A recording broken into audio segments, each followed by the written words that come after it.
찬송가 125장 찬송가 125장 찬송하시고 이제 시작하시겠습니다.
찬송하리로다. 주 이스라엘의 하나님이여, 그 백성을 돌보사 속량하시며 우리를 위하여 구원의 뿔을 그 종 다윗의 집에 일으키셨으니 이것은 주께서 예로부터 거룩한 선지자의 입으로 말씀하신 바와 같이 우리 원수에게서와 우리를 미워하는 모든 자의 손에서 구원하시는 일이라.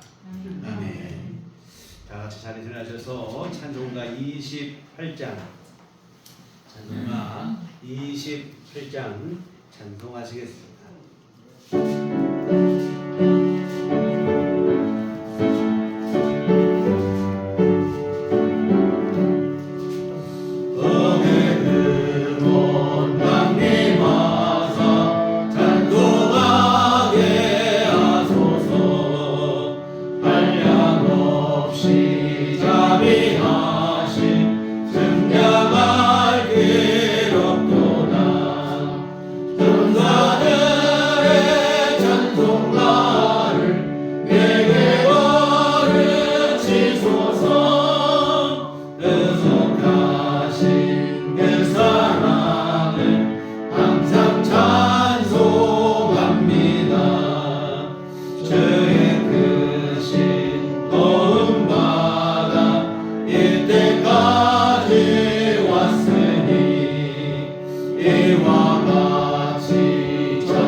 전능하사 천지를 만드신 하나님 아버지를 내가 믿사오며 너의 아들 우리 주 예수 그리스도를 믿사오니 이는 성령으로 잉태하사 동정녀 마리아에게 나시고 본디오 빌라도에게 고난을 받으사 십자가에 못 박혀 죽으시고 장사한 지 사흘 만에 죽은 자 가운데서 다시 살아나시며 하늘에 오르사 전능하신 하나님 우편에 앉아 계시다가 저리로서 산 자와 죽은 자를 심판하러 오시리라.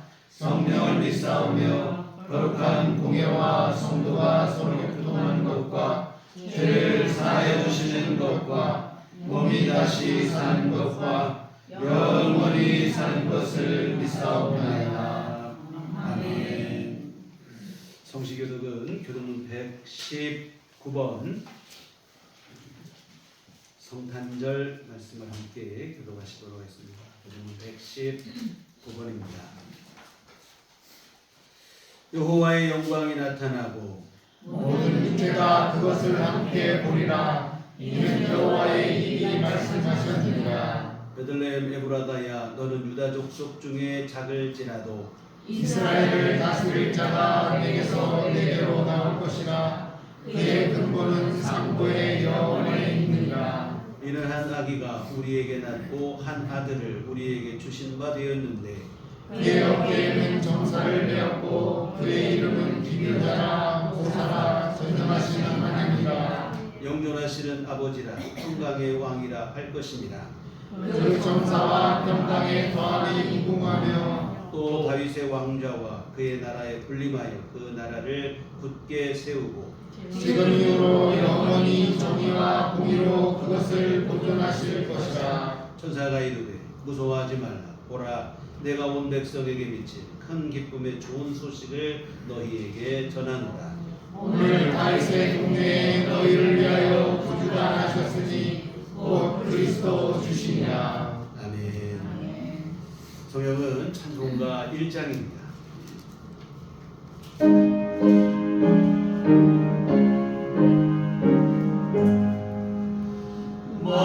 만국의 근원 하나님 온 백성 찬송들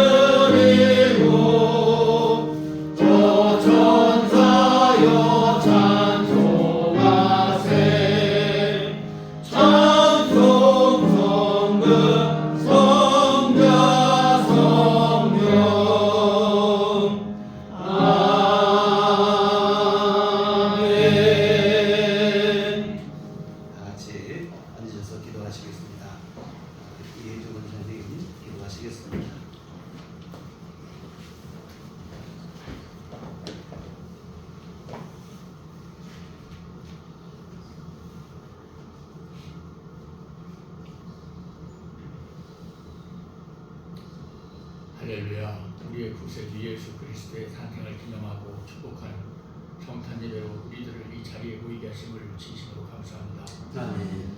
원죄로 인해서 흑암에 있던 우리 인류에게 생명의 빛을 오셔서 구원의 길을 열어주신 주님의 은혜를 찬양합니다. 아멘. 예수님께서 이 땅에 오심은 지극히 높은 곳에서는 하나님께 영광이요 땅에서는 기뻐하심을 입은 사람들 중에 평화로도 아니라 우리를 죄에서 구원하시려고 예수님이 이 땅에 오신 오늘 이 성탄절의 기쁜 소식이 특별히 연약하고 소외된 사람들과 아직도 예수님을 믿지 않는 사람들의 심령에 감동을 줌으로 인하여 그들이 복음을 통하여 전도되고 우리들께로 발길을 옮기는 작은 기적이 일어나기를 간절히 바라고 기도합니다. 아멘. 예수님의 탄생이 지구상의 모든 인류에게 평화와 구원과 영생의 소식이 되게 하시고 그 복된 소식을 전하는 일에 우리들 교회가 일조의 역할을 할 수 있도록 주님께서 인도하여 주시옵소서. 아멘.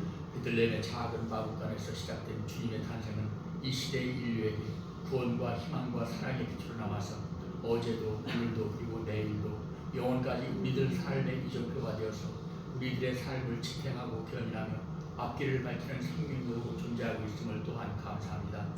이 성탄절 아침에 우리들이 주님의 그 무한한 사랑을 다시금 되새기면서 주님의 탄생을 단순히 축하하고 기뻐하는 것을 넘어서 주님의 복음을 세상에 전파하고 주님의 사랑을 우리의 삶 속에서 온전히 느끼고 몸소 실행하는 예수님을 닮아가는 신자가 되기를 원합니다. 예수님의 탄생이 단순히 축제의 장을 넘어서 예수님의 거룩한 뜻을 좇아 우리들 삶에서 신념과 행동의 변화와 결단한 기계가 될 수 있도록 인도하여 주시옵소서. 아멘. 낮고 두추한 곳에 오신 예수님 앞에서 그동안 우리들이 세상적인 안목과 정욕에 눈이 멀어서 높은 것만을 바라보며 허황된 영광을 추구하려고 하지 않았는지 이 시간 회개하게 하시고 예수님을 따라가는 삶을 살아가게 하여 주시옵소서. 아멘. 우리들이 주님의 발자취를 따라서 세상을 살아갈 때 낮고 비천하고 병들고 가난하고 힘든 형제들에게 진정으로 관심을 갖게 하시고 함께 고통을 나누며 살아갈 수 있는 믿는 자로서의 넉넉한 마음을 우리들에게 허락하여 주시옵소서. 아멘. 특별히 평화의 왕으로 오신 예수님, 지금도 전 세계 도처에서 벌어지고 있는 잔인한 전쟁으로 인하여 수많은 사람들이 무력하게 죽어가고 있는 이 현실을 긍휼히 여기시고 즉각 이 땅에서 전쟁이 사라지고 강같은 평화가 이 세상을 지배하게 주시옵소서. 아멘. 더불어 전쟁이 참화로 인하여 죽어가는 수많은 이 땅의 영혼들 위해 하나님의 한없는 위로와 평강과 영생의 복을 내려 주시옵소서. 아멘. 오늘의 이 성탄 예배가 우리들의 마음과 뜻과 정성을 다해 드리는 거룩한 경배가 되게 하시고 우리의 예배를 기쁘게 받아주시며 하나님 주시는 참된 평안과 기쁨이 넘치는 성탄절이 되게 하여 주시옵소서. 아멘. 성탄의 복된 말씀을 전해주실 목사님께 하나님의 영과 지혜로 충만케 해주시고 오직 말씀과 기도에 전념할 수 있는 사역의 환경과 믿음의 환경을 허락하여 주시옵소서. 모든 것을 오직 하나님께만 영광 돌리며 우리의 평화의 왕으로 오신 예수 그리스도 이름으로 간절히 기도드립니다. 아멘.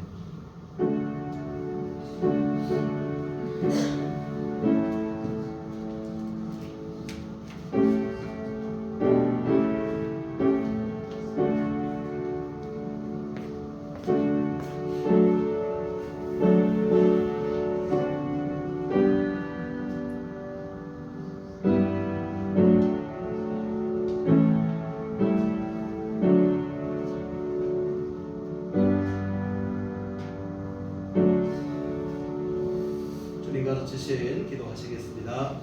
하늘에 계신 우리 아버지여, 이름이 거룩히 여김을 받으시오며 나라의 마옵시며 뜻이 하늘에서 이룬 것 같이 땅에서도 이루어지이다. 오늘날 우리에게 일용할 양식을 주옵시고 우리가 우리에게 죄 지은 자를 사하여 준 것 같이 우리의 죄를 사하여 주옵시고 우리를 시험에 들게 하지 마옵시고 다만 악에서 구하옵소서. 내게 나라와 권세와 영광이 아버지께 영원히 있사옵나이다. 아멘. 이 시간 의심의 하나님 말씀 신약성경 마태복음 1장 16절과 17절 말씀 보시도록 하겠습니다. 신약성경 마태복음 1장 16절 17절 말씀 우리 나같이 한 목소리로 합독하시도록 하겠습니다. 야곱은 마리아의 남편 요셉을 낳았으니 마리아에게서 그리스도라 칭하는 예수가 나시니라. 그런즉 모든 대수가 아브라함부터 다윗까지 연례되어 다윗부터 바벨론으로 사로잡혀갈 때까지 연례되어 바벨론으로 사로잡혀간 후부터 그리스도까지 연례되라. 아멘. 평강의 왕으로 오신 우리 주님의 은총과 평강이 교회 여러분과 늘 함께 하시기를 기원합니다. 우리 예수님께서 평강의 왕으로 이 땅에 찾아오신 성탄절 아침입니다. 주님은 죄와 사망으로 씨름하는 이 땅을 구원하시기 위해서 하늘 영광을 기로하시고 죄로 얼룩진 이 땅에 친히 찾아오셨습니다. 예수님께서 죄로 얼룩진 이 세상에 친히 오셨다는 것만으로도 엄청난 희생인데, 심지어 주님께서는 우리와 똑같은 사람의 몸을 입고 이 땅에 오셨습니다. 하나님의 모습으로 이 땅에 찾아오신 게 아니라 우리와 똑같은 모습으로 이 땅에 오셨는데요. 이맘때쯤 되면 의뢰 정치인들이 시장통을 다니면서 떡볶이 먹고 사진 찍고 서민인 것처럼 행세하고 하는데, 그런 거하고는 차원이 달라요. 예수님은 이 땅에 오시되 하나님의 모습이 아니라 우리와 똑같은 낮고 비천한 육신을 입고 우리 가운데 찾아오셨습니다. 심지어 그 중에서도 가장 낮은 곳으로 임하셨는데 마구간에 태어나셨어요. 예수님은 사람이 되시되 가장 낮은 곳에 사람이 되어 주셨다고 하는 사실입니다. 왜 이렇게까지 하실 필요가 있는가 싶은데요. 이렇게 하심은 이 땅의 모든 사람들을 구원하시기 위함입니다. 한 사람도 차별이나 소외됨 없이 구원의 은총을 누리게 하시기 위해서입니다. 가장 낮고 어두운 곳에 있는 그 사람들에게도 소망의 빛을 비추기 위함이라 이 말이에요. 주님은 이 땅에 하나님께서 베푸시는, 주님이 주시는 구원의 은혜에 한치의 음지도 그늘도 없게 하시기 위해서 친히 가장 낮은 곳으로 찾아오셨다고 하는 사실입니다. 이 천사들이 예수님 탄생 소식을 들에서 양을 치던 목자들에게 전할 때 이런 얘기를 합니다. 누가복음 2장 10절에 보면 내가 온 백성에게 미칠 큰 기쁨의 좋은 소식을 너희에게 전하노라. 여기 보면 온 백성에게 미칠 큰 기쁨의 좋은 소식, 이것은 예수님의 탄생에 대한 가장 정확한 표현이라 할 수 있어요. 우리 예수님은 이 땅에 특정 소수 몇 사람을 위해서 탄생하신 게 아니라 온 백성, 이 땅의 모든 사람들에게 좋은 소식을 전해주시기 위해서 주님이 나셨다고 하는 사실입니다. 그래서 예수님은 이 땅에 오실 때 이 사람은 너무 비천하고 못 가졌고 못 배웠고 힘이 없고 연약하고 이런 걸 따지신 게 아니에요. 비천하고 연약하고 부족하고 가진 게 없고 그래도 상관없어요. 우리 구주 예수님께서 베푸시는 구원의 은혜를 받는 데는 어느 것도 제약 조건이 되지 않습니다. 주님을 사모하는 마음만 그 안에 진심으로 가지고 있다면 우리의 다른 모든 조건은 주님 앞에 나아가는데, 주님이 주시는 구원의 은혜를 누리는데 아무런 장애가 되지 않습니다. 우리 주님은 차별이 없어요. 오히려 예수님은 연약하기 때문에, 부족하기 때문에 더 긍휼을 베풀어 주신다고 하는 사실입니다. 이 세상의 법칙과 방식과는 전혀 반대예요. 세상은 어떻게 합니까? 나보다 좀 연약하면 일단 무시하고 들어간다 이 말입니다. 차별하고 억압하고. 근데 예수님은 연약하고 부족하니까 내 은혜가 더 필요하겠구나 생각하시고, 부족하고 연약하면 무시하고 차별하는 게 아니라 더 긍휼을 베푸시고 자비를 베푸신다고 하는 사실입니다. 우리가 여러분 살면서 그런 경험들 해보셨을 거예요. 어떤 때 내 자신이 너무 부족하고 연약하고 형편과 처지가 좀 그냥 열악하고, 그래서 어디 감히 나서기가 쭈뼛거려질 때가 있는 게 사실이에요. 그러나 여러분, 주님 앞에서만큼은 절대로 그런 마음을 먹지 마시기를 부탁을 드립니다. 우리 주님은 차별 없이 은혜를 베풀어 주시고, 우리 주님께서는 어느 누구도 멸시하거나 무시하는 법이 없다고 하는 사실입니다. 차별 없이 베풀어 주시는 주님의 은총을 더 의지하시고 주님 앞에 나아가시면 세상 그 어느 곳에서도 경험하지 못한 가슴 따뜻해지는 환대를 주님으로부터 받게 되어질 줄 믿습니다.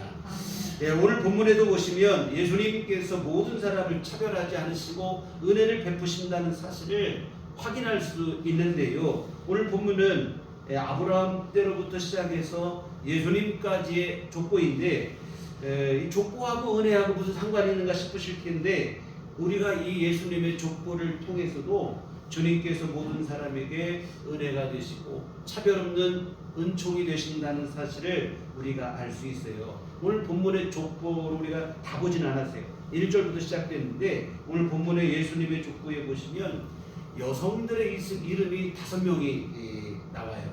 근데 여러분 이 5명의 여성들의 이름이 족보에 올랐다는 자체만으로도 예수님은 남녀를 차별하지 않으신다는 것을 알 수 있는데요. 근데 이 5명의 여인들의 삶을 들여다보면 주님의 차별 없는 은혜를 더욱더 분명하게 우리가 알 수 있게 되어지는데요. 이 5명의 여인들의 삶에 보면 특별한 사연이 있어요. 이 특별한 것을 넘어서 어찌 보면 기구한 사연이라고 볼 수도 있는 그런 얘기들이 있어요. 순탄치 않았던 이 여성들의 삶, 우리가 한번 이 시간 잠깐이지만 살펴보려고 하는데요. 이 살펴보는 과정을 통해서 주님의 은총이 얼마나 차별 없이 모든 사람에게 부어지는가 하는 것을 함께 확인해 보셨으면 좋겠습니다. 먼저 3절에 보시면 유다는 다말에게서 베레스와 세라를 낳고 이렇게 되어 있어요. 이 다말이라고 하는 여인이 나오는데 사실 오늘 이 3절의 이 얘기를 사실 입에 올리는 것도 참 이게 어찌 보면 부끄러운 얘기입니다. 왜 그러냐면 유다가 다말에게서 쌍둥이를 낳았는데 유다와 다말은 그러면 정상적인 부부인가? 부부관계가 아니에요. 시아버지와 며느리 사이다 이 말입니다. 이 사연은 이렇습니다. 유다라고 하는 사람이 세 명의 아들이 있었어요. 엘과 오난과 셀라라고 하는 세 아들을 두었는데 큰아들 엘이 장성을 하여서 다말이라고 하는 며느리를 맞아들여서 결혼을 했습니다. 그런데 이 큰아들이 후손을 보기도 전에 일찍 죽어요. 성경에는 하나님 앞에 죄가 있어서 죽었다. 무슨 죄인지는 기록되지는 않고 죄가 있어 죽었다 이렇게 되어 있는데 여하튼 후손도 없이 결혼하자마자 일찍 죽었어요. 이 큰아들이 후손을 두지 못하고 죽자 당시 풍속에 따라서 둘째 오난, 둘째 아들과 이 형수를 결혼하게 하는 거예요. 이 동생이 형의 이름으로 자손을 낳아서 형의 가문을 이어줘서 대가 끊이지 않게 하는 게 당시의 풍습이에요. 참 이게 무슨 회개한 풍습인가 싶은데 이게 고대 근동의 풍속이라 이 말입니다. 그런데 오난이 자기가 형이 죽고 이제 둘째가 형수를 이제 부인으로 맞아들이는 거죠. 근데 생각해 보니까 내가 여기서 아들을 낳으면 이 아들이 자기 아들이 되는 게 아니에요. 내 아들이 되는 게 아니고 형의 아들이 되는 거예요. 생각하니까 어떤 생각이 드냐면 형의 아들이 되면 나중에 문제가 되죠. 뭐가 문제가 되냐면 유산을 분배받을 때 문제가 되는 거예요. 형이 죽어서 없으면 내가 유산을 더 받는데 형이 아들이 생기면 그 아들에게 유산이 돌아가니까 손해가 되잖아요. 그래서 오난이 생각할 때 이건 다 손해가 될 것 같다 해서 일부러 임신을 피하는 거예요. 근데 이런 오난의 생각이 하나님 보실 때 이거 참 너무 이기적이고 잘못됐다 생각이 들어요. 그래서 결국 이 둘째 오난도 하나님의 벌을 받아 죽어요. 아들 셋 중에 돌연 2명이 다 첫째 둘째가 다 죽어버린 거예요. 이쯤 되니까 아버지 유다가 고민이 생기는 거예요. 당시 풍속대로라면 당연히 이제 셋째가 다시 그 며느리에게 셋째를 줘서 큰아들의 대를 잇게 하고 이렇게 해야 되는데 아버지가 생각할 때 이러다가 하나 남은 아들까지 다 죽는 거 아닌가 이런 생각이 들어요. 이 꾀를 내기를 뭐라고 생각했냐면 무슨 꾀를 냈냐면 며느리에게 너 조금만 기다려라. 이 막내가 아직 어리다. 결혼할 애가 안 됐으니까 너 조금만 기다려라. 장성할 때까지 기다려라. 하면서 그럼 집에서 기다리게 해야 되는데 너 친정 가서 기다려라. 친정으로 돌려보내버리는 거예요.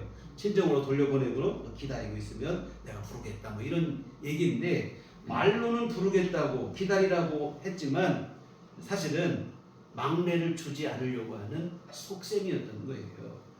여하튼 이런 일이 있고 난 다음에 유다의 집안에 우환이 끊이질 않아요. 나중에 누가 죽냐면 유다의 부인이 죽어요. 유다의 부인도 죽고. 그래 결국은 누가 남냐면 아버지, 호랍이 아버지하고 막내 아들 딱 둘이 남은 거예요. 신세가 참 처량하게 됐는데요. 여하튼 뭐 이렇게 되었을 때 유다가 이제 어떤 일이 벌어지냐면, 유다의 집에 이제 양털을 깎는 날이 되었을 때 한 가지 사건이 벌어져요. 이 양털 깎는 날은 목축을 하는 나라에서는 우리나라 가을 추수와 똑같은 날이에요. 그래서 그날은 참 기쁘게 잔치도 하고 그런 날인데, 여하튼 이 양털 깎는 날이 되니까 누군가가 이 며느리, 친정가 있는 며느리 다말에게 네 시아버지가 양털을 깎는 깎으러 간다 따라 이런 얘기를 하니까, 이 다말이 그 말을 듣고는 과부는 과부의 의복을 입고 있었는데, 과부의 의복을 벗고는 매춘부로 변장을 해서 시아버지 유다가 지나가는 길목에서 유혹을 하는 거예요. 참 유다도 못됐지만 이 며느리도 참 이 발칙한 면이 없지 않아 있어요. 여하튼 양털 깎는 날이 되다 보니까 뭐 잔치를 벌이게 되고, 잔치를 벌이니까 술을 먹고 했을 거 아니겠어요. 술이 관하게 취하고, 유다가 술에 취했고, 게다가 호렙이 신세다 보니까 이 며느리 다말이 이렇게 위장을 하고 유혹하는데 유혹에 넘어가고 만 거예요. 며느리일 것이라고는 뭐 상상도 못했겠죠. 여하튼 유다가 이 매운 굴에 들어가니까 이 다말 며느리가 화대를 흥정을 해요. 얼마를 주겠느냐 했더니, 내가 지금 당장 수중에는 돈이 없고 내가 나중에 염소 새끼 한 마리를 주겠다. 지금은 내가 돈이 없으니 그 약조의 담보물로 내가 맡기겠다고. 담보물을 맡겼는데 뭘 맡겼냐면 도장, 그리고 도장에 연결있는 도장끈, 그리고 지팡이를 담보물로 맡겼어요. 하여튼 그런 일이 있은 후 한 3개월이 지났습니다. 3개월 지났을 무렵에 소문이 들려가요. 어떤 소문이 들리냐면, 네 며느리, 친정가 있다는 네 며느리가 임신을 했다더라. 이 소식이 들려가요. 그러니까 유다가 이거 분명히 음행을 저질렀다. 불같이 화를 내면서 당장 잡아다가 불에 더 집어 던지라고 호통을 치는 거예요. 그래서 이 다말을 끌어다가 불에 던지려고 끌고 오는데, 이 다말이 하는 말이 뭐냐면, 내가 지금 할 말이 있다는 거예요. 그래서 무슨 얘기를 하냐면, 그래 내가 임신을 하는 것은 맞다. 근데 내 뱃속에 있는 이 아기의 아버지가 누구인지 아느냐. 이 물건의 주인이 이 아기의 아빠다 하면서 물건을 내놓는데 보니까 시아버지의 도장끈 지팡이를 내놓는 거예요. 유다가 깜짝 놀랄 수밖에 없죠. 여하튼 참 부끄러운 얘기인데요. 이렇게 해서 아기를 낳았어요. 쌍둥이를 낳았습니다. 이렇게 해서 아기 쌍둥이를 낳았는데, 이 아기가 아들도 아니고 며느리가 낳았다고 또 손자라고 할 수도 없고 어정쩡한 아기가 낳은 거예요. 여러분 생각해 보세요. 이게 어디 내놓기도 부끄러운 얘기 아닙니까? 속된 말로 하면 이게 뭐 강아지 족보라 이 말이에요. 예수님의 족보하면 우리가 상당히 고귀하고 모두가 부러워할 만한 숭고하고 그럴 줄 알았는데, 예수님 가문의 역사가 비천하기가 이게 아주 그냥 비천하다 못해 천박하고 비루하기까지 하다 이 말입니다. 여러분, 우리 예수님은 세상에 이런 비천함까지도 품으신 분이 예수님이라는 것을 우리에게 증명하는 사실인 줄 믿습니다. 다음으로 또 5절에 보시면, 살모는 라합에게서 보아스를 낳고 이렇게 되어 있어요. 살모는 라합에게서 보아스를 낳았다. 이 라합은 누구냐면 여리고 성읍에 살고 있던 사람인데, 우리나라 옛날로 말하면 주막 비슷한 것을 운영하던 기생이었어요. 술도 팔고 음식도 팔고 숙박도 하고 이렇게 되는 그런 기생이었는데, 여러분 출애굽한 이스라엘 백성들이 가나안 땅을 향해 들어갈 때 요단강을 건너서 첫 번째 마주한 성읍이 바로 이 여리고입니다. 이 여리고 성읍을 이제 점령하면서부터 가나안 땅 본토를 차지하게 되는데, 이 점령을 하기 전에 여호수아는 2명의 정탐꾼을 보냈어요. 근데 원래 정탐꾼을 보냈는데 이 정탐꾼을 보냈다는 소문이 탈로가 났어요. 사실 탈로가 나서 여리고 왕에게 귀에 들어가요. 그러니까 여리고 왕이 군사들을 동원해서 이 정탐꾼을 수색을 하는 거예요. 이 꼼짝없이 잘못하면 붙잡혀 죽게 생긴 상황이죠. 근데 그때 이 기생 라합이 기지를 발휘해서 이 정탐꾼을 숨겨줬다 이 말입니다.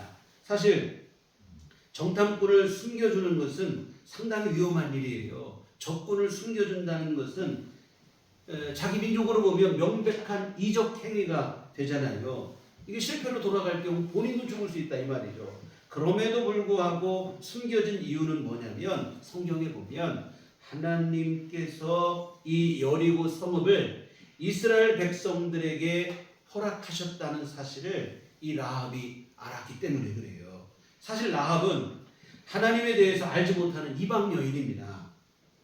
여리고에서 술과 음식을 파는 기생에 불과해요. 근데 어떻게 알았는지 하나님은 하늘과 땅의 유일하신 하나님이라 뭐 이런 얘기를 해요. 라합이. 그리고 그 하나님이 이 땅을, 이 가나안 땅, 이 여리고 성읍을 너희에게 주셨다. 이것도 알고 있어요. 어떻게 이렇게 알았을까? 추정키는 이 라합이 주막을 운영한다고 했잖아요. 손님들이 뭐 여것저것에서 뭐 떠드는 손님들이 오면서 구름 따라 바람 따라 떠도는 소문들을 막 먹으면서 얘기하잖아요. 그 소문을 기동량으로 들은 거겠죠. 그런데 그 소문만 듣고도 이 라합은 하나님이 누구신가? 하늘과 땅의 유일하신 하나님이라는 것을 알고, 그리고 그 하나님께서 이 이스라엘 백성들에게 이제 막 이집트에서 노예 생활하다가 곧 풀려난 사람인데 그들에게 이 땅을 주셨다는 것을 알아요. 이에 이스라엘의 정탐꾼을 숨겨줬다고 하는 사실입니다. 여하튼 이때의 공을 인정받아서 이스라엘이 여리고를 점령할 때 이스라엘이 여리고 성읍을 다 진멸하는데 이 라합의 가족만은 유일하게 살려주게 됩니다. 그리고 훗날 라합은 아까 보신 것처럼 이스라엘 남성 살몬과 결혼하여 아이까지 낳게 되고 그 후손으로 하여금 예수님께서 이 땅에 오시게 되었다고 하는 사실입니다. 사실 이 라합의 경우 신분이 참 비천합니다. 일단은 유대인들이 멸시하고 무시하는 이방인이고, 이방인 중에서도 멸시받던 여성이고, 여성 중에서도 가장 비천한 기생이었다 이 말입니다. 이 최악의 조건을 다 가지고 있어요. 그런데 하나님은, 우리 예수님은 이런 여성을 통해서도 주께서 베푸시는 구원의 역사를 이 땅에서 이루셨다고 하는 사실입니다. 다음으로 또 이제 5절 하반절에 보시면 룻이라는 사람이 나와요. 5절 하반절에 보시면 보아스는 룻에게서 오벳을 낳고 이렇게 되어 있습니다. 룻 또한 모압 출신의 이방 여인이에요. 룻기는 뭐 이미 여러 차례 우리 교회에서 함께 나눈 적이 있는데 이런 얘기입니다. 베들레헴 땅에 흉년이 들었어요. 그러자 베들레헴에 살고 있던 엘리멜렉과 나오미 부부가 두 아들을 이끌고 흉년을 피해서 모압 땅으로 이주를 했어요. 잠깐 흉년을 피해서 가겠다고 간 것인데 거기 살다 보니까 모압 땅에 제법 오래 머물렀어요. 한 10년 이상을 살았습니다. 10년쯤 되었을 때 그 기간 동안에 엘리멜렉과 이 나오미는 두 아들을 모압 여성들과 결혼을 시켰어요. 며느리를 모압 여성들 둘을 며느리로 삼았습니다. 그런데 이렇게 흉년을 피해서 좀 풍족한 곳에 이주해서 잘 살아보겠다고 그 땅에 갔는데 한 10년 지나고 보니까 잘 사는 게 아니에요. 이거는 빈털터리가 됐어요. 빈털터리 된 정도가 아니라 가서 남편이 죽습니다. 일단. 그리고 두 아들이 죽어요. 하여튼 예수님 족보에 보면 죽는 얘기가 많이 나와요. 그러니까 이게 남편이 죽고 두 아들이 죽어버리니까 결국 시어머니 나오미, 두 며느리 셋이 남게 됐어요. 참 흉년을 피하겠다고 간 땅인데 인생의 진짜 흉년을 거기서 만나게 되는 거죠. 이 나오미가 생각하니까 자기야 이제는 뭐 나이가 먹었으니까 괜찮은데 너무 어린 나이에 청상 과부가 된 두 며느리가 안쓰러운 마음이 들어요. 여러분 이때는 뭐 여중생 여고생 나이 결혼할 때니까 이 두 며느리가 나이가 많아봐야 고등학교 나이밖에 안 되는 거예요. 이 두 며느리를 생각하니까 안쓰럽죠. 이 두 며느리를 불러서 애야 안 되겠다. 나는 내 고향 땅으로 돌아갈 테니 너희들은 여기 친정에 남아서 결혼을 하고 새 출발을 해라. 새 가정을 꾸려라. 이렇게 얘기를 합니다. 그랬더니 두 며느리가 한사코 아니라 나 시어머니 어머니와 함께 가겠다. 그랬더니 룻이 아니라 시어머니 나오미가 다시 한번 며느리들에게 너 친정으로 돌아가. 그랬더니 두 며느리 중에 하나였던 오르바는 시어머니의 말을 못 이기는 척하고 친정으로 돌아가세요. 근데 룻은 끝까지 아니라고 나 어머니와 함께 가겠다. 참 요즘 세상에서는 상상하지도 못할 지극한 효성인데, 근데 이것은 단지 시어머니에 대한 효심으로만 한 일은 아니에요. 이런 결정을 하게 된 데는 효심보다는 사실은 하나님에 대한 믿음이 더 크게 작용을 했어요. 나오미가 며느리 룻을 돌려보낼 때 이렇게 합니다. 이런 얘기를 합니다. 네 동서 오르바 네 민족에게 돌아갔고 내 신에게 돌아갔다. 그 민족의 신에게 돌아갔다. 이런 얘기를 해요. 쉽게 말하면 뭐냐면 친정으로 간 것에 대해서 뭐라고 하냐면 네 동서는 내 백성 모압 백성에게 돌아갔고 그리고 모압 사람들이 섬기는 모압의 우상에게로 돌아갔다. 그러니 너도 그렇게 해라. 이런 얘기인데 룻은 그럴 수 없다는 거예요. 왜? 하나님에 대한 믿음이 그 마음속에 분명했기 때문입니다. 내가 평생을 과부로 살지언정 내 이 하나님에 대한 믿음만큼은 내가 포기할 수 없다. 뭐 그런 입장인 거예요. 친정으로 돌아가라는 시어머니에게 룻은 뭐라고 하냐면 어머니의 백성이 나의 백성이 되고 어머니의 하나님이 나의 하나님이 되십니다. 뭐냐면 하나님에 대한 믿음만큼은 내가 절대로 포기할 수 없다라고 하는 단호한 입장입니다. 결국 룻은 시어머니를 따라서 생명부지의 베들레헴 땅으로 이주를 하는데 이게 보통 각오가 아닙니다. 그냥 이사가 이런 정도가 아니에요.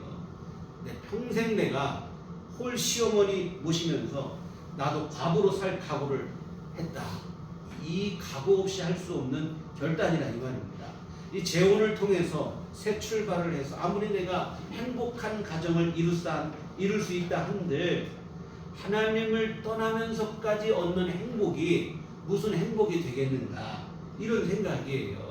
근데 평생을 내가 외롭고 힘들게 살지언정 내가 믿음만큼은 포기할 수 없다라고 하는 거룩한 결단입니다.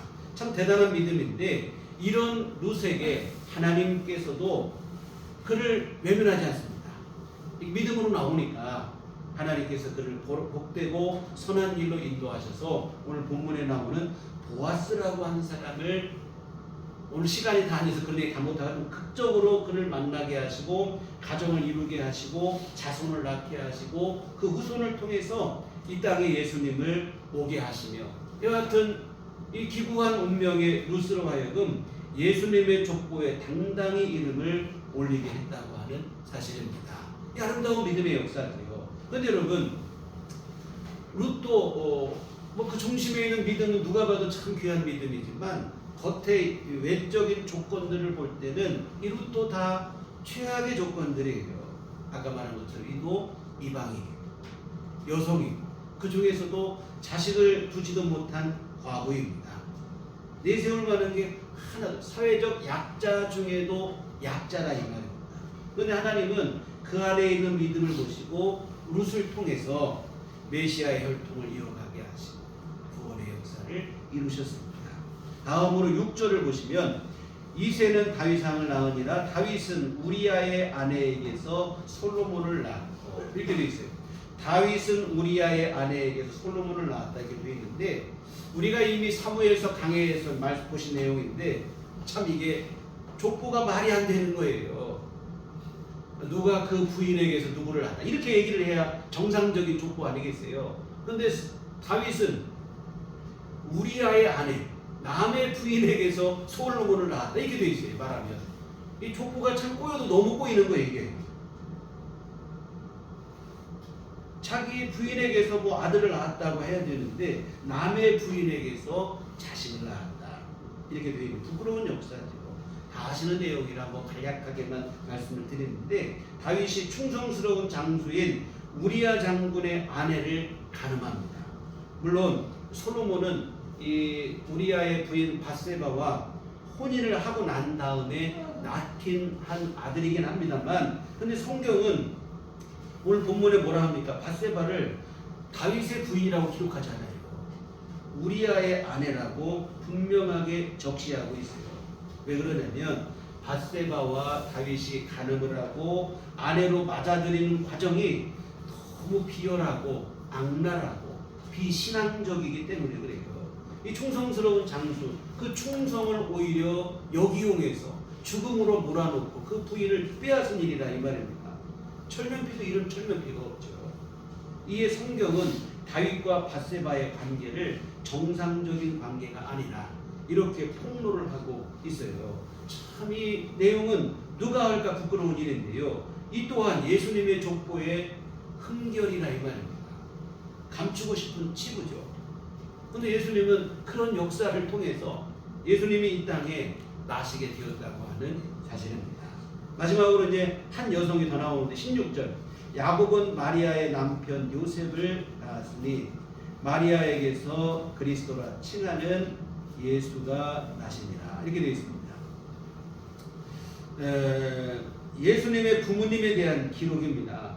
요셉과 마리아는 누가 봐도 신실한 사람들이죠. 이거 부끄러운 일이가 뭐 전혀 없어요.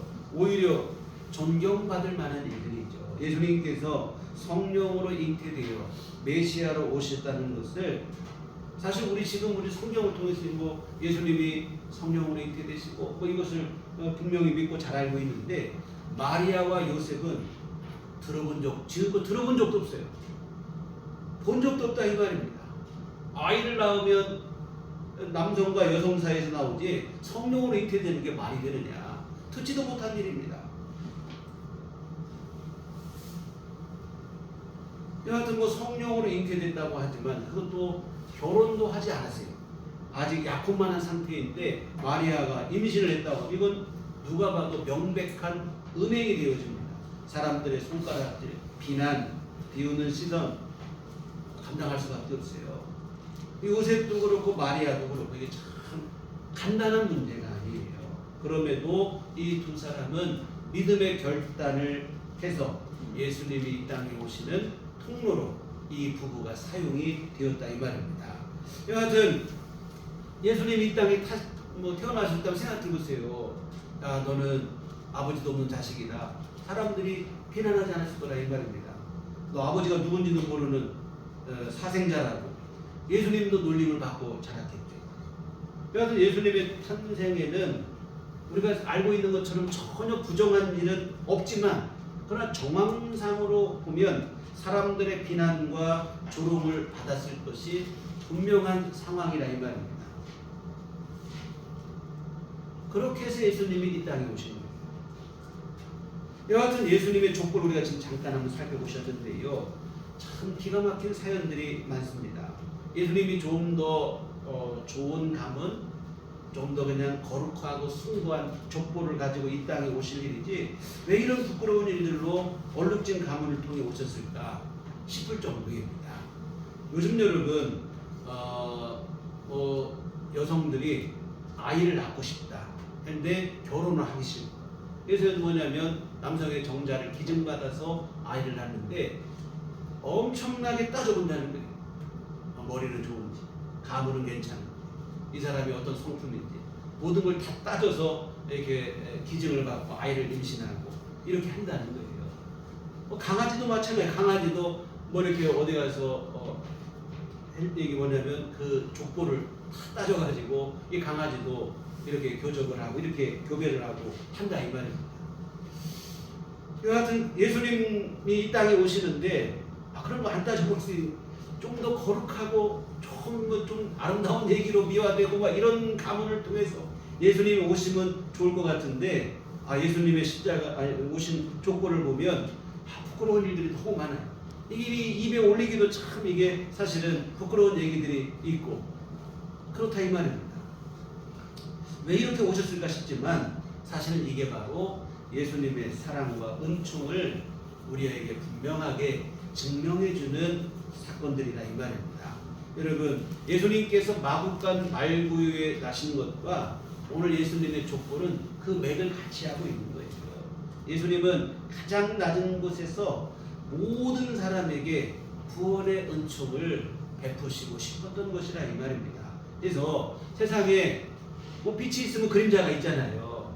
근데 예수님은 구원의 은혜에서만큼은 그러지 않기를 바란 거예요. 그늘진 곳이 없기를, 소외된 곳이 없기를 바라셨다고 하는 사실입니다.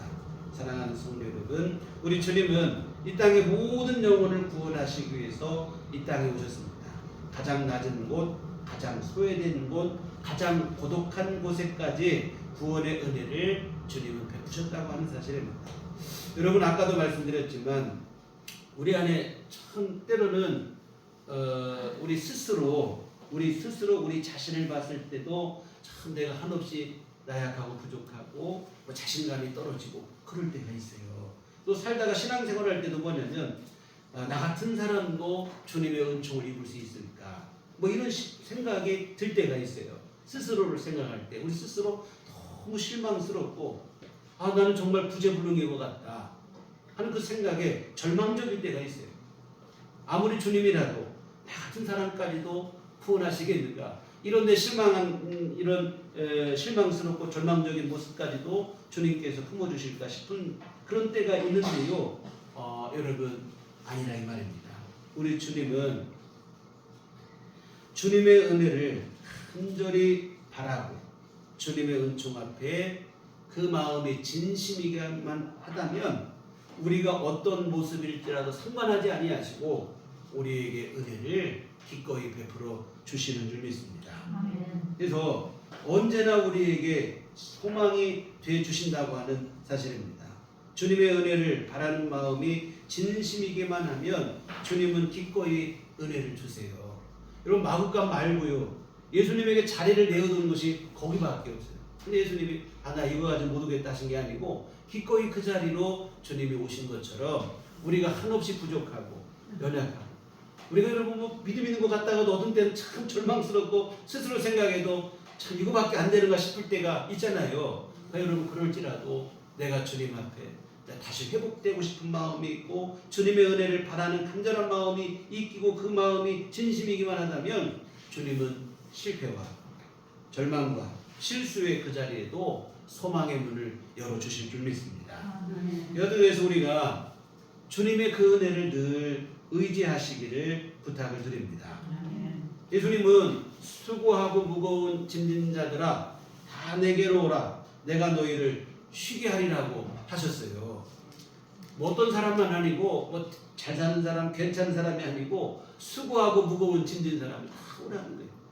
여러분, 내가 수고하고 무거운 짐이 있고 내 연약함에 짐, 내 부족함에 짐이 있고 그때문 그 짐에 짓눌려서 내가 참으로 한없이 자존감이 낮아진 그 상황일지라도 여러분, 주님은 우리를 기꺼이 부르시고 우리에게 은혜를 주시고 회복하게 하시고 다시 서게 하시고, 항상 주님 안에서는 우리에게 주시는 가장 귀한 은혜가 뭔지 아십니까?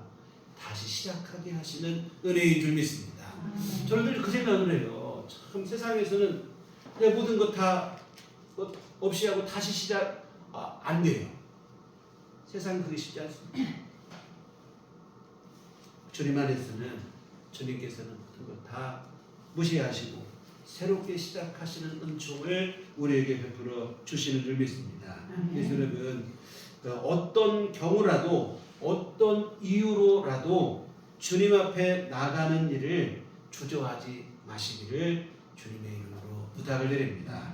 아울러 한 가지만 더 말씀을 드리면, 이와 같은 주님의 은총 덕분에 우리가 구원을 받았으니 우리 또한 이제는 우리 주변을 향해서 예수님과 같은 그 마음을 품었으면 좋겠다고 하는 얘기입니다.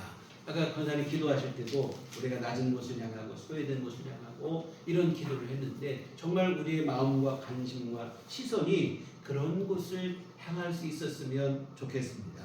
그렇다고 해서 그냥 값싼 싸구려 동정심을 말하는 건 아니에요. 예수님께서 이 땅에 오시되 우리와 똑같은 육신을 입고 이 땅에 오셔서 우리의 이웃이 돼 주신 것처럼 우리도 주님의 그 마음으로 우리 이웃이, 좋은 이웃이 되어 주셔야 될 줄 믿습니다. 예수님께서 뭐 그냥 싸구려 동정심이라면 우리와 똑같은 몸을 오실 거 없어요. 하나님의 모양으로 와서 그냥 세상에 뿌려주면 그만이에요. 던져주듯이. 주님은 그렇게 하신 게 아닙니다.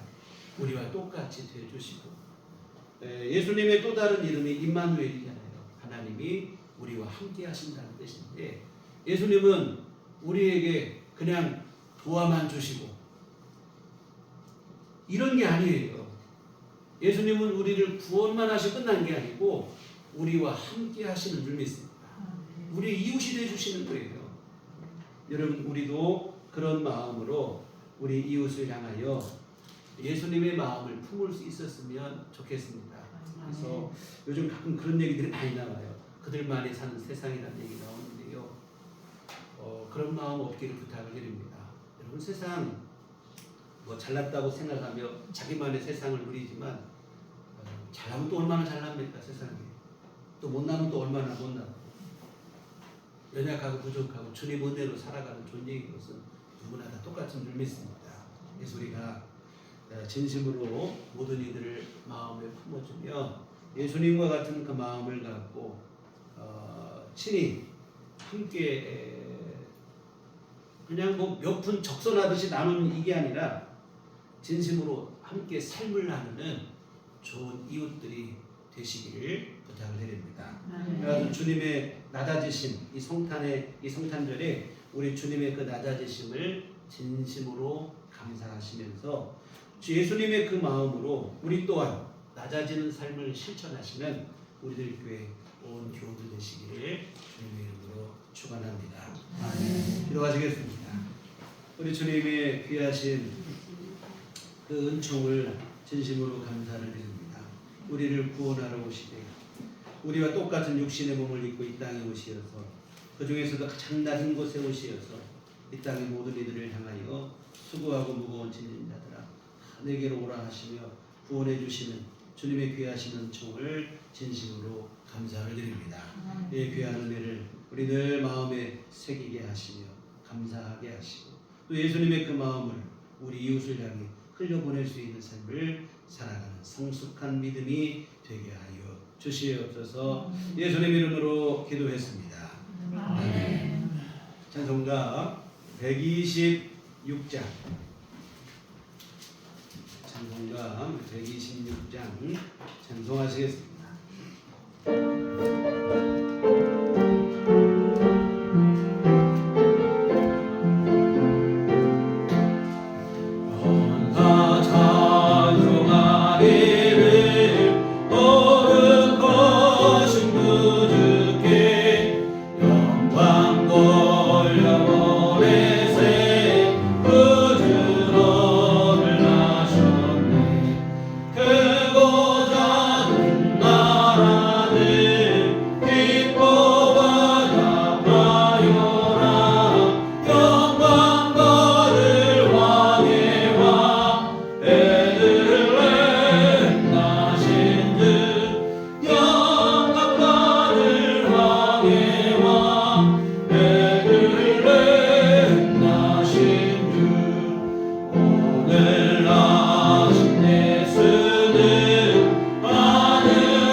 성탄을 맞이하여 우리 다 함께 우리 주님의 오심을 기뻐하며 감사하며 주님의 오심을 축하하며 함께 예배하게 하심을 감사를 드립니다.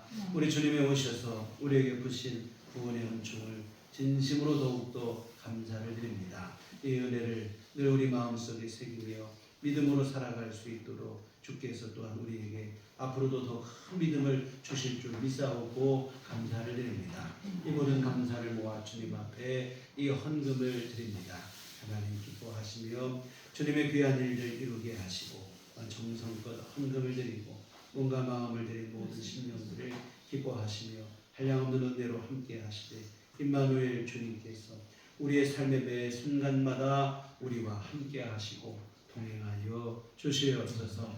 참으로 우리 험한 세상 속에 살아가지만 큰 틀에서는 주님의 품 안에 안긴 우리의 삶이 되게 하여 주시옵시고 우리 주님의 선하신 이끄심과 돌보심 안에 살아가는 귀한 삶이 될 수 있도록 도와주시옵소서. 아버지 하나님, 우리 주님 앞에 늘 오늘 귀한 함께 나눈 말씀처럼 우리 한없이 부족하고 연약할지라도 주님의 은혜 앞에는 담대히 나아갈 수 있게 하시고 주께서 주신 그 은총으로 우리 삶의 근원을 삼고 동력을 삼아 우리 안에 주님과 동행하는 삶을 늘 이루어갈 수 있도록 주여 도와 주시옵소서. 아버지 하나님, 함께하게 하신 모든 이웃들 사랑으로 섬기며 사랑으로 하나 되며 함께 삶을 나눌 수 있는 진심을 나누는 그러한 우리의 삶이 될 수 있도록 또한 주님 허락하시고 함께하여 주시옵소서. 예수님의 이름으로 기도했습니다. 아멘. 네, 교회 소식 시간입니다. 우리 서로 인사할 때 메리 크리스마스. 즐거운 성탄절 되시기를 기원합니다. 다음 주일은 송년 주일로 올 한 해 마지막 주일입니다. 유종의 미를 우리 장식하는 마음으로 우리 마지막 주일에 함께 예배 드리시고 또 이제 한 5, 6일 남은 올 한 해지만 마지막까지 한 해를 잘 정리하시고 잘 매듭 짓고 마감하셔서 새해 출발에 더 힘있게 또 소망 있게 희망 있게 나아갈 수 있으면 좋겠습니다. 그리고 오늘 저녁 수요예배는 우리 성탄 예배로 대신하고 저녁 수요예배는 다시 모이지 않겠습니다. 그리고 예배 마치시고 교회에서 점심 식사를 간단하지만 좀 준비를 했어요. 그래서 한 분도 가지 마시고 같이 음식 나누시고 가시면 좋을 것 같아요. 점심 예배 마치시고 이 자리에서 같이 식사를 함께 하시도록 하겠습니다. 그래서 예수님 생일 잔치예요. 예수님 생신 잔치니까 그냥 가지 마시고 생일도 꼭 잡수고 가시기를 부탁을 드립니다. 우리 나같이 일어나셔서 평안을 너에게 주노라 함께 찬양하시겠습니다.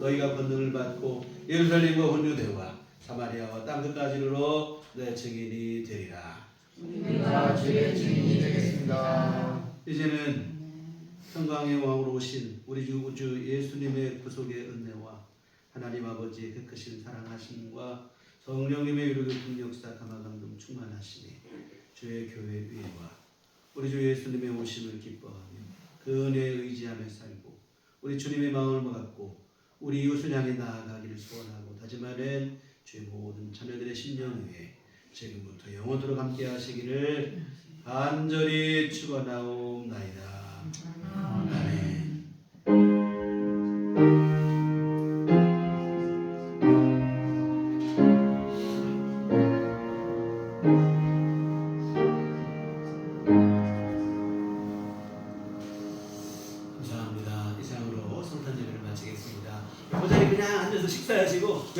식사 준비만 조금 도와주시면 고맙겠습니다.